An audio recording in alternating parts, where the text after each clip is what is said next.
Splash and the water treatment. Hey Splash, do you know we get our drinking water from reservoir like this? Wait a minute. You don't want to drink this stuff. It is not safe to drink. There are fishes who live inside. And bacteria. Calm down Splash. You know a lot happened to this water before we drink it. Let me explain. Pumping station. The treatment process begins at a pumping station. Pumps draw raw water from reservoir, lake, rivers etc. Water traveled through pipelines from the pumping station to the treatment facility.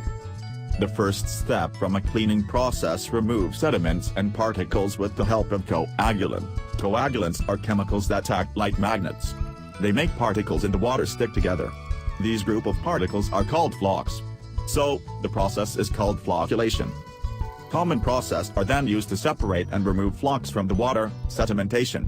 The flocks weight make them sink to the bottom of the tank. Air. The other method pumps air into the water causing residual particles to float to the top. The separation of water and flocks is called clarification. Clarification removes most of the flocks from water. The next step is filtration. Water is filtered by passing through layers of carbon, sand and gravel. It is hard to remove bacteria and viruses from water.